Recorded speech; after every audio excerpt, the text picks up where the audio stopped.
Introduction. Ravi, can you please open the window? Let some fresh air come into the room. Sure, Father. Father, when the sunlight comes from the window, why are the dust particles visible? Because air is a colloid, as it carries dust particles. These dust particles scatter the light. They have large size and are visible to naked eye. These particles seem to be floating zigzag in the air. This phenomenon is also known as Tyndall effect. Okay, Father. I got the answer of my question. And I want to know more about this. Son, to know more about this, you have to explore surface chemistry. Students, today we will study more about the surface chemistry.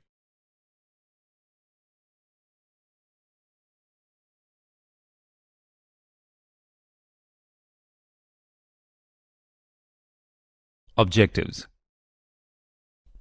At the end of this lesson, you will be able to define surface chemistry, understand mechanism of adsorption, classify adsorption, know about applications of adsorption, define and classify catalysis, analyze mechanism of enzyme catalysis, define and classify colloids,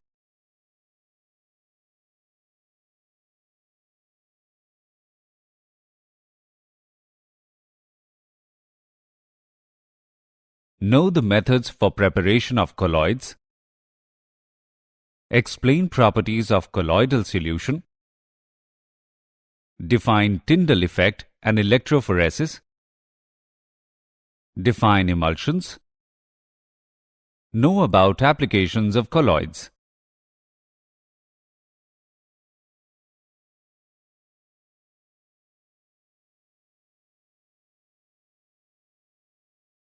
Definition. Surface chemistry is that branch of physical chemistry which deals with the study of the phenomena occurring at the interface, that is, the boundary separating two bulk phases. Solid-solid, solid-liquid interfaces are known. As gases are completely miscible, they do not form any interfaces. Interface is only a few molecules thick, but the area is dependent on the particle size of the bulk phases.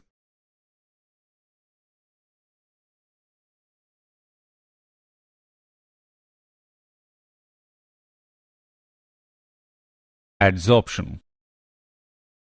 The phenomenon of attracting and retaining the molecules of a substance on the surface, or a liquid or solid, leading to a higher concentration on the surface in comparison to the bulk, is called adsorption. For example, when oxygen gas is taken in a closed vessel containing powdered charcoal, then the pressure inside the enclosed vessel decreases.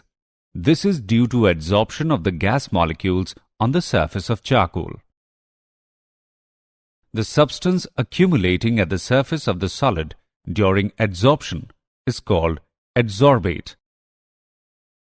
The surface on which adsorption occurs is called adsorbent.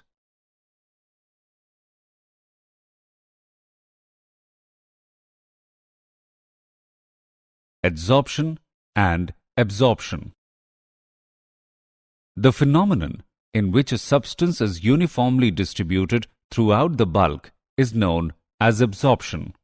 It is the penetration of the substance through the surface into the bulk of the solid. For example, when a sponge is dipped in a liquid, it absorbs some molecules of liquid. Let's make some important differences between adsorption and absorption. Adsorption involves unequal distribution of the molecular species in bulk and at the surface, whereas absorption involves uniform distribution of the molecular species throughout the bulk. Adsorption is rapid in the beginning and slows down near the equilibrium, whereas absorption occurs at a uniform rate. Adsorption is a surface phenomenon, whereas absorption occurs throughout the body of material. Sorption and desorption. Sorption. Sometimes the adsorbate dissolves into adsorbent. Initially, the adsorbate appears on the surface of adsorbent and later passes into the body of adsorbent. Thus, adsorption changes into absorption. Simultaneous occurrence of absorption and adsorption is called sorption. Desorption. The process of removing an adsorbed substance from a surface on which it is adsorbed is called desorption.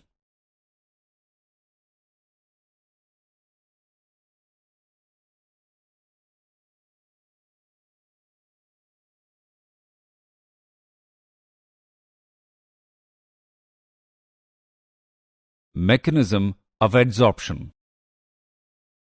The amount of heat evolved when 1 mole of the adsorbate is adsorbed on adsorbent surface is called enthalpy of adsorption. Adsorption is always an exothermic process, and enthalpy change of adsorption is always negative. When adsorbate molecules are adsorbed on the surface of an adsorbent, their freedom of movement becomes restricted and hence entropy decreases. Adsorption is spontaneous. Therefore, at constant temperature and pressure, Gibbs free energy decreases. Delta G is equal to delta H minus T delta S.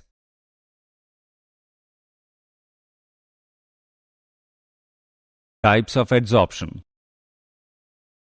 Depending upon the nature of forces existing between adsorbate molecules and adsorbent, the adsorption can be classified into 2 types: physical adsorption and chemical adsorption. Physical adsorption. If the forces of attraction existing between adsorbate and adsorbent are van der Waals forces, the adsorption is called physical adsorption. Since the forces existing between adsorbent and adsorbate are very weak, therefore, this type of adsorption can be easily reversed by heating or by decreasing the pressure. Chemical adsorption. If the forces of attraction existing between adsorbate particles and adsorbent are almost of the same strength as chemical bonds, the adsorption is called chemical adsorption. Since forces of attraction existing between adsorbent and adsorbate are very strong, therefore, this type of adsorption cannot be easily reversed.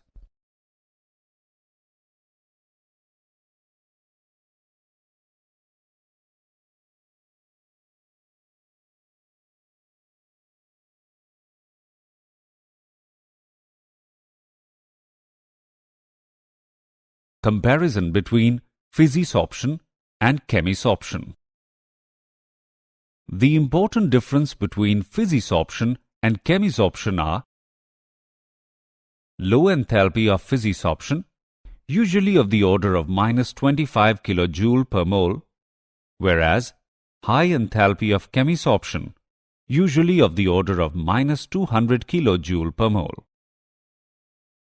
In physisorption, forces of attraction are van der Waals forces, whereas in chemisorption, forces of attraction are chemical bond forces. Physisorption usually takes place at low temperature and decreases with increasing temperature, whereas chemisorption takes place at high temperature. Physisorption is reversible, whereas chemisorption is irreversible.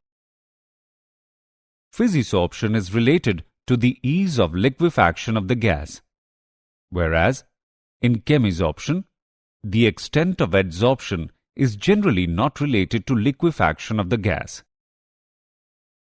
Physisorption usually forms multimolecular layers on the adsorbent, whereas chemisorption usually forms monomolecular layers on the adsorbent. Physisorption does not require any activation energy, whereas chemisorption requires activation energy.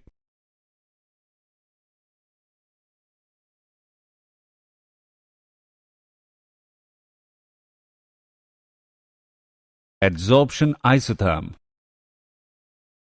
The variation in the amount of gas adsorbed by the adsorbent with pressure at constant temperature can be expressed by a curve termed as adsorption isotherm. At low pressure, the graph is nearly straight and sloping. Hence, the extent of adsorption x upon m is directly proportional to the pressure of the gas. This can be expressed as x upon m is directly proportional to P raised to the power 1. At high pressure, saturation of the adsorbent surface occurs, and then amount of adsorption does not depend upon the pressure of the gas. This can be expressed as x upon m is directly proportional to P raised to the power 0.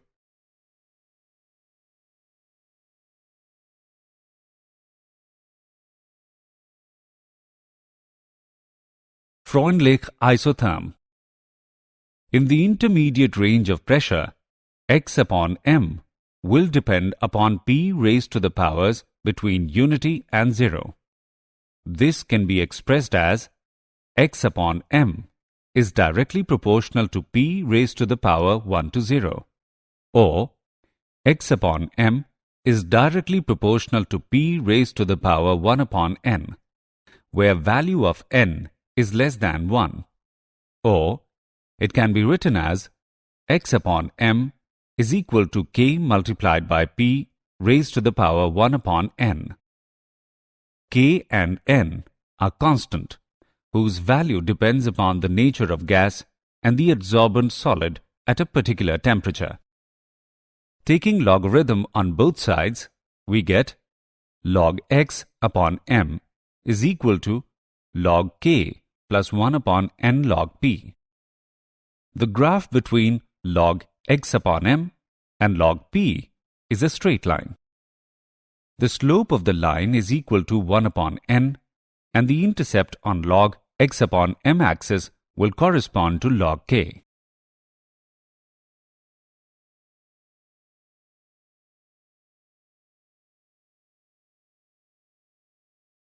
Applications of adsorption. Gas masks. These contain activated charcoal or a mixture of adsorbents and are used for breathing in an atmosphere containing poisonous gases. Removing of coloring matter. Animal charcoal removes colors of solutions as coloring impurities are preferentially adsorbed on charcoal. For example, bone charcoal is used as decolorizer in sugar industry. Controlling humidity. Silica and alumina gels are used as adsorbent for removing moisture and controlling humidity. Adsorption indicators. Dyes like eosine and fluorescein are used as indicator in titrating bromide solution with AgNO3. Precipitate of silver halide has the property of adsorbing these dyes and thereby producing characteristic deep colors at the end point in the titration. In curing of diseases. A number of drugs kill the germs by getting adsorbed on them.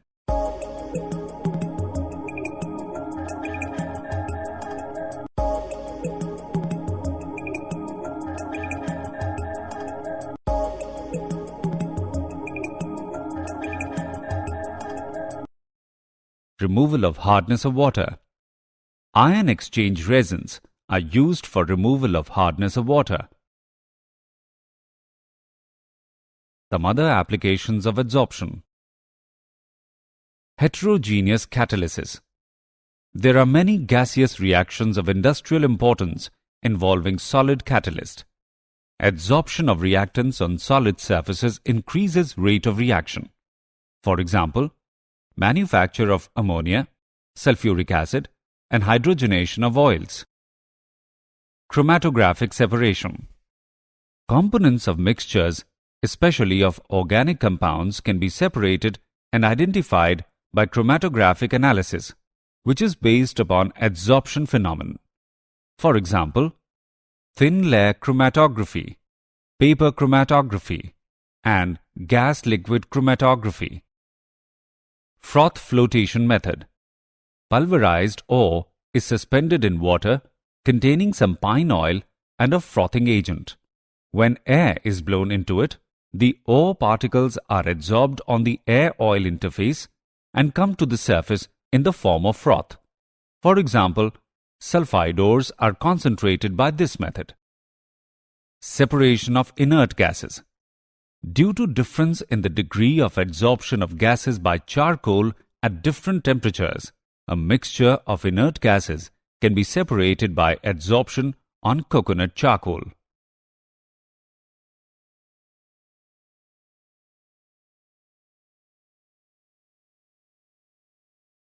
Catalysis.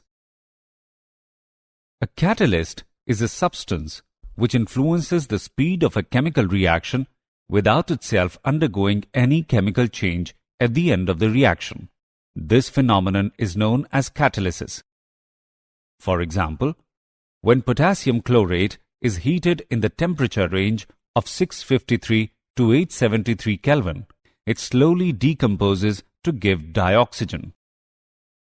But if a little manganese dioxide is added, the decomposition takes place in the temperature range of 473 to 633 Kelvin, and dioxygen is released at a much faster rate. A catalyst may increase or decrease the rate of a reaction. A catalyst which increases the rate of reaction is called a positive catalyst. For example, decomposition of KClO3 in presence of MnO2. A catalyst which decreases the rate of reaction is called a negative catalyst. For example, tetraethyl lead is added to petrol to prevent knocking of the engine.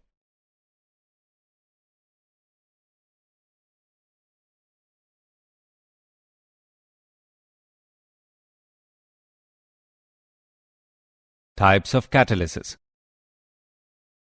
The catalysis reactions are of two types: homogeneous catalysis and heterogeneous catalysis. Homogeneous catalysis. When the reactants and the catalyst are in the same phase, it is called homogeneous catalysis. For example, oxidation of sulfur dioxide into sulfur trioxide in presence of nitric oxide in the lead chamber process for the manufacture of sulfuric acid. Reactants, sulfur dioxide and oxygen, and the catalyst, nitrous oxide, are all in the same gaseous phase. Heterogeneous catalysis. When the reactants and the catalyst are in the different phase, it is called heterogeneous catalysis. For example, manufacture of methanol from carbon monoxide and hydrogen using ZNO plus Cr2O3 as catalyst. Reactants are in gaseous phase and catalyst is in solid phase.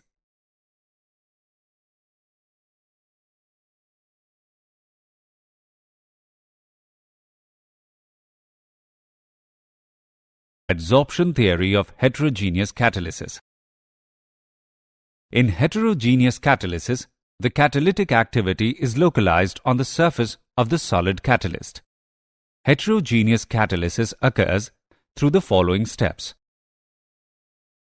diffusion of reactants to the surface of the catalyst, adsorption of reactants on the surface of the solid catalyst.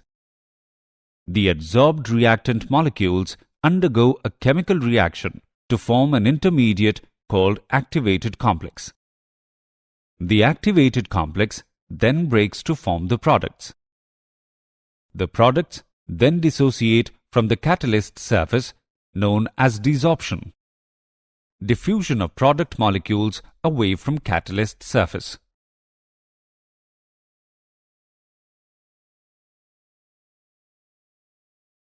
Nature of solid catalyst. Metals, alloys of metals, metal oxides, metal sulfides, or mixture of these are generally used as solid catalyst. The two important aspects of solid catalysts are activity. The ability of a catalyst to accelerate the rate of a chemical reaction is called activity. These catalysts accelerate the rate of reactions to a very large extent, and in some cases, the rate of reaction becomes 10 raised to the power 10 times faster in the presence of a catalyst. For example, a mixture of pure H2 and O2 does not react, but in presence of catalyst platinum, they combine to form water and the reaction takes place with explosive violence. Selectivity. It is the ability of a catalyst to direct a reaction to yield a particular product. For example, carbon monoxide and hydrogen react to give different products in presence of different catalysts.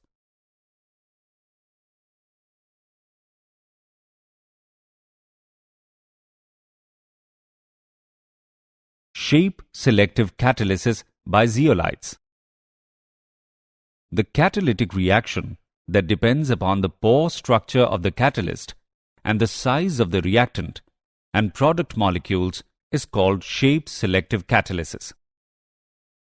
Zeolites are good shape-selective catalysts because of their honeycomb-like structures. They are microporous aluminosilicates with three-dimensional network of silicates in which some silicon atoms are replaced by aluminium atoms.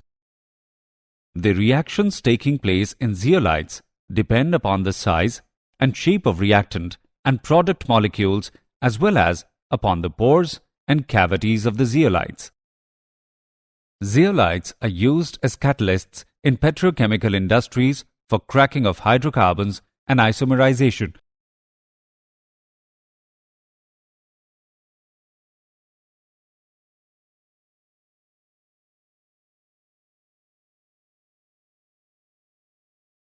Enzyme catalysis.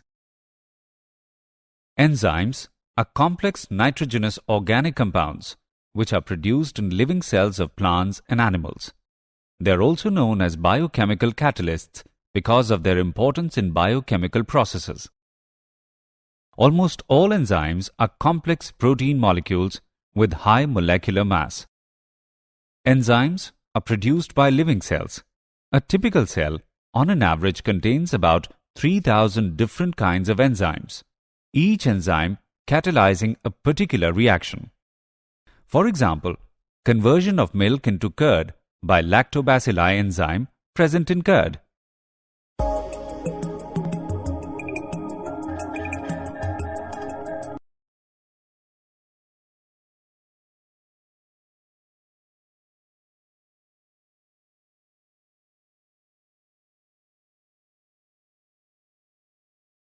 Characteristics of enzyme catalysis. Enzymes form a colloidal solution in water and hence they are very active catalysts. Like inorganic catalysts, they cannot disturb the final state of equilibrium of a reversible reaction.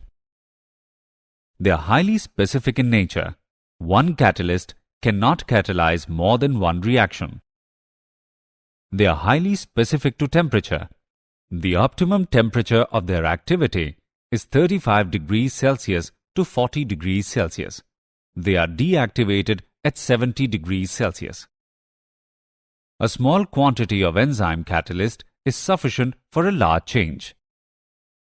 They are destroyed by ultraviolet rays. Their efficiency is decreased in presence of electrolytes.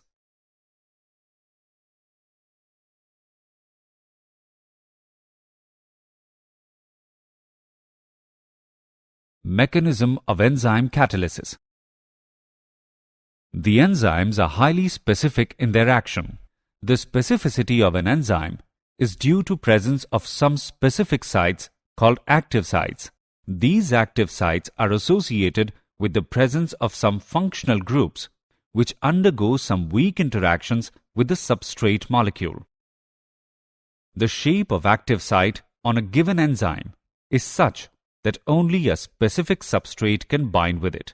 This specific binding of the active site with the substrate results in the formation of enzyme-substrate complex. In this complex, the substrate molecules are held in appropriate steric orientation to facilitate the reaction. After achieving proper orientation, substrate molecules react to form the products. As product molecules do not have affinity for the enzyme surface, they immediately leave the surface so that fresh substrate molecules bind with the active site.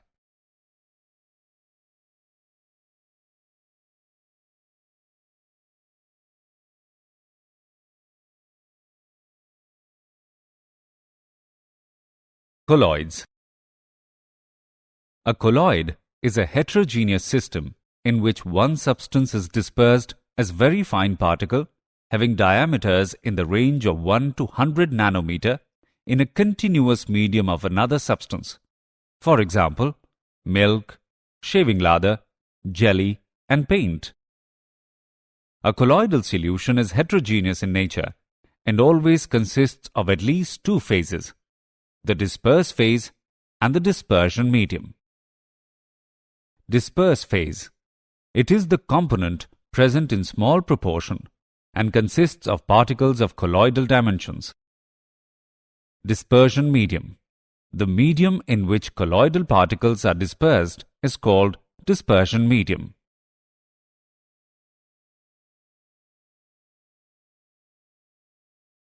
Classification based on physical state of colloids. Dispersed phase and dispersion medium can be solid, liquid, or gas. Therefore, 8 types of colloidal system are possible depending upon the physical state of the dispersed phase and the dispersion medium. Rock salt is an example of solid sol. Paint is an example of sol. Smoke is an example of aerosol. Cheese is an example of gels. Milk is an example of emulsion. Fog is an example of liquid aerosol. Rubber is an example of solid foam. Soap lather is an example of foam.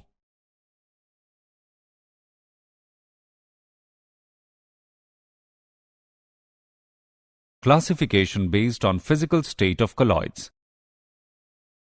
On the basis of nature of interaction between dispersed phase and the dispersion medium, colloids are divided into two categories. Lyophilic colloids. Particles of dispersed phase have great affinity for the dispersion medium. They are self-stabilized because of strong attractive forces operating between the suspended particles and the dispersion medium. They are reversible in nature. They are also known as intrinsic colloids. For example, gums, starch, gelatin, and albumin. Lyophobic colloids. Particles of dispersed phase have no affinity for dispersion medium. Rather, they hate dispersion medium. They are not easily prepared and need stabilizing agents for their preservation. They are irreversible. They are also called extrinsic colloids. For example, salts of gold, silver, and ferric hydroxide. Classification based on physical state of colloids. On the basis of nature of the particles of dispersed phase, colloids are divided into 3 categories. Multimolecular colloids. In this type of colloids, colloidal particles are aggregates of atoms or small molecules with molecular size less than 1 nanometer. These molecules in the aggregate are held by van der Waals forces. For example, a gold salt consists of particles of various sizes, which are clusters of several gold atoms. Macromolecular colloids.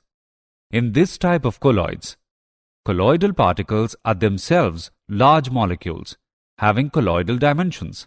They have very high molecular masses, varying from thousands to millions.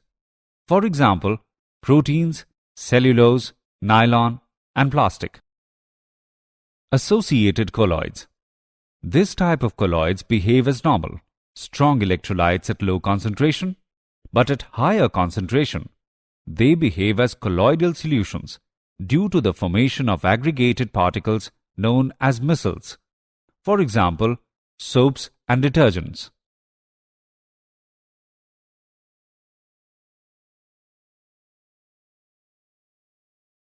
Mechanism of micelle formation. The formation of micelles takes place only above a particular concentration, called critical micelle concentration, and above a particular temperature called Kraft temperature. Micelles are formed by surfactant molecules. These molecules have lyophilic as well as lyophobic ends. For example, sodium stearate. When soap solution is dilute and the concentration is below its CMC, sodium stearate behaves as a normal strong electrolyte.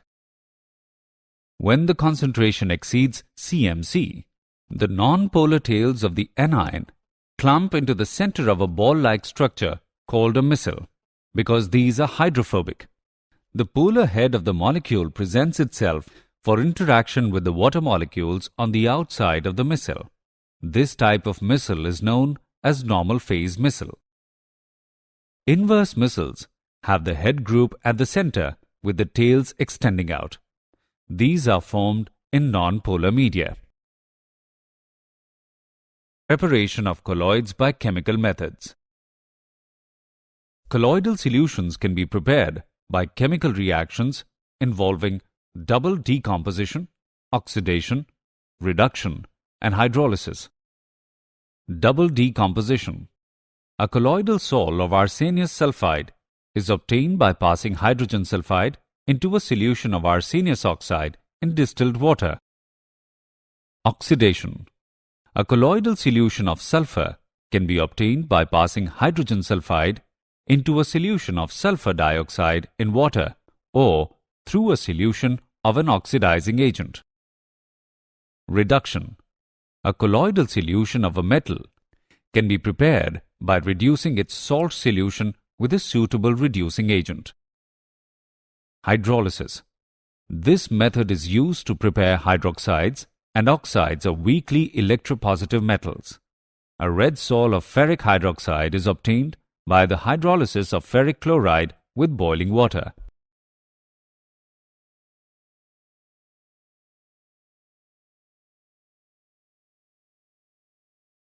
Preparation of colloids by electrical disintegration. This process is also known as Bredig's arc method. It involves dispersion as well as condensation. Colloidal solutions of metals can be prepared by this method. In this method, electric arc is struck between electrodes of the metal immersed in the dispersion medium. The intense heat produced vaporizes some of the metal, which then condenses to form particles of colloidal size.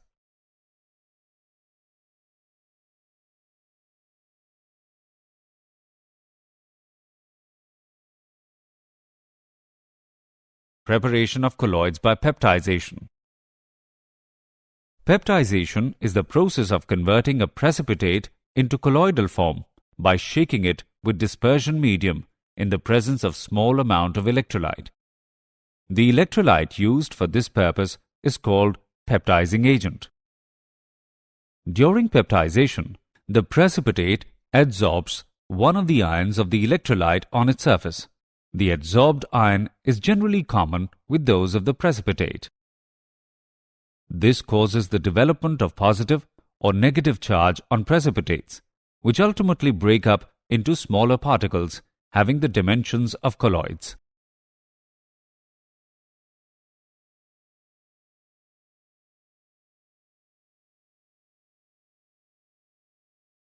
Purification of colloidal solutions. The process used for reducing the amount of impurities to a requisite minimum is known as purification of colloidal solution. The purification of colloidal solution can be done by following methods. Dialysis. It is a process of removing a dissolved substance from a colloidal solution by means of diffusion through a suitable membrane. The apparatus used for this purpose is called dialyzer. Electrodialysis. The process of dialysis is quite slow. It can be made faster by applying an electric field if the dissolved substance in the impure colloidal solution is only an electrolyte. Then the process is known as electrodialysis. Ultrafiltration.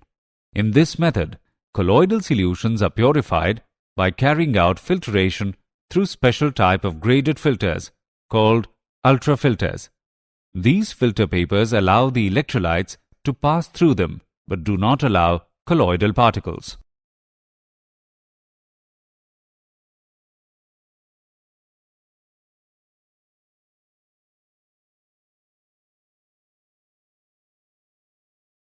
Properties of colloidal solutions. Colligative properties.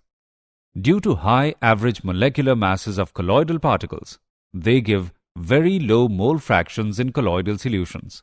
Hence, they possess very low values of colligative properties. Filtrability. The size of the colloidal particles is less than the pores of the filter paper, and therefore, they easily pass through a filter paper. They cannot pass through the UF membrane.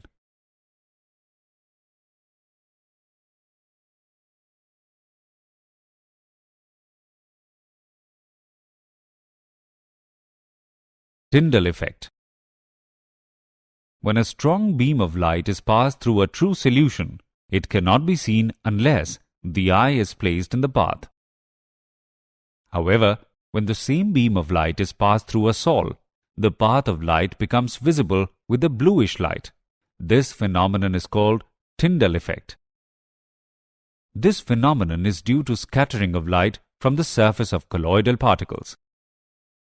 Colloidal particles are too small to be seen with naked eye. They scatter light and become visible as bright spots or disks of light against a black background when viewed through an ultramicroscope.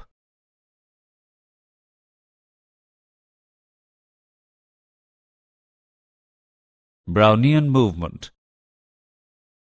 When colloidal salts were observed under a microscope, scattered light was seen moving in a zigzag motion.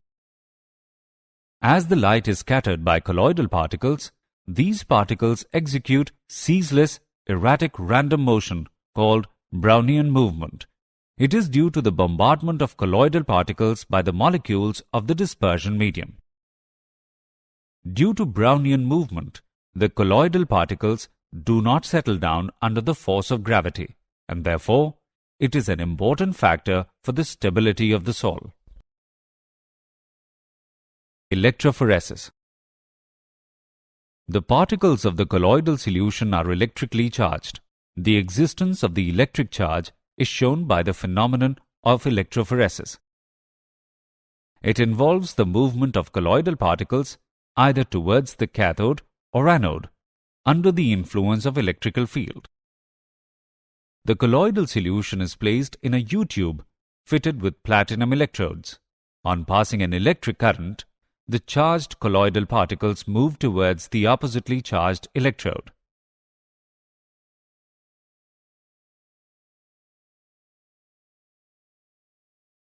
Coagulation of colloidal solution.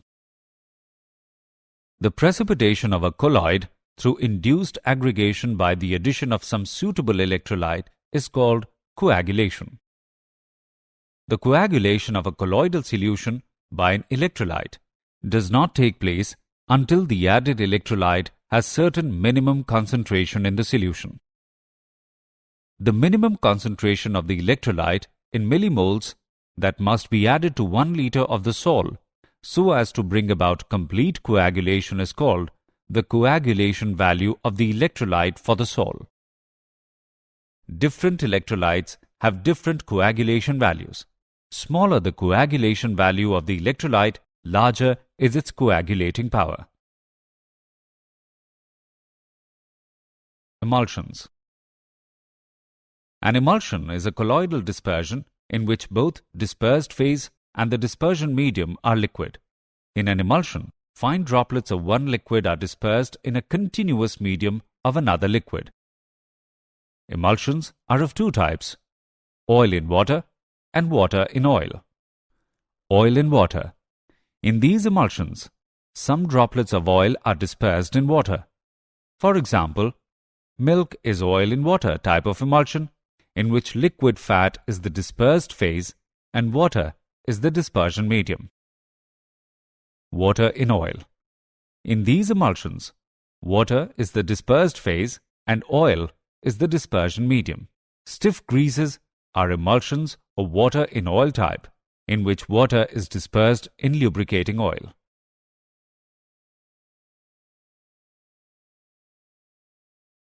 Colloids around us. Colloids play a very significant role in nature and our daily lives. Some important examples are as follows. Blue color of the sky. It is due to scattering of light by colloidally dispersed dust particles in air that sky looks blue. Fog and mist. They are colloidal systems. When large mass of air containing dust particles cools below its dew point, the moisture present in the air condenses on the dust particles, forming fine droplets. Food items. Most of the food items are colloidal in nature. Blood. It is a colloidal solution of an albuminoid substance. Soils. Fertile soils are colloidal system, and on account of their colloidal nature, soils absorb moisture and nourishing materials for plants. Paints. All paints are colloidal dispersions of solid pigments in a liquid medium. Medicines. Many medicines are colloidal in nature.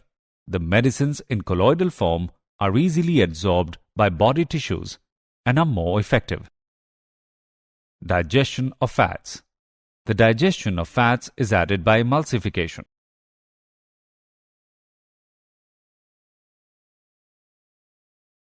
Applications of colloids. Due to the presence of electrical charge on colloidal particles, they are good conductors. Some important applications of colloids are rubber plating. The negatively charged rubber particles from the rubber sole are deposited on wares and handles of different tools by electroplating. Sewage disposal. Sewage water contains particles of dirt, rubbish, etc., which are of colloidal size, carry charge, and therefore do not settle down easily. These particles can be removed by electrophoresis. Cottrell smoke precipitator. Smoke is made free of colloidal particles by passing it through Cottrell precipitator installed in the chimney of an industrial plant. Formation of delta. When river water comes in contact with seawater, coagulation of colloidal particles occurs.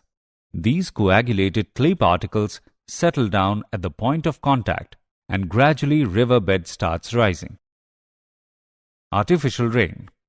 It is caused by spraying oppositely charged colloidal dust or sand particles over the clouds. The colloidal water particles of the clouds get neutralized and coagulate to bigger water drops which cause artificial rain. Purification of water. The colloidal particles present in water can be precipitated by addition of small amount of alum. The Al+3 ions furnished by alum help in coagulation of impurities which are present in the colloidal form.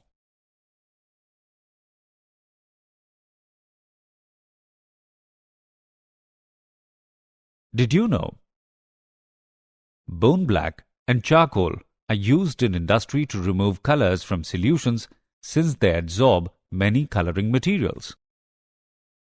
Sometimes, the smoke emitted by motorcycles seems to be blue in color, is an example of Tyndall effect.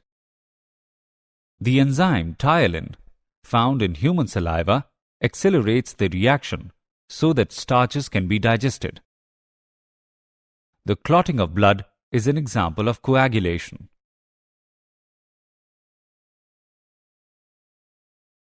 Summary. Let us summarize what we have learnt. Surface chemistry is that branch of physical chemistry which deals with the study of the phenomena occurring at the interface. The phenomenon of attracting and retaining the molecules of a substance on the surface, leading to a higher concentration on the surface in comparison to the bulk, is called adsorption. A catalyst is a substance which influences the speed of a chemical reaction without itself undergoing any chemical change at the end of the reaction. The enzymes are highly specific in their action. The specificity of an enzyme is due to presence of some specific sites called active sites.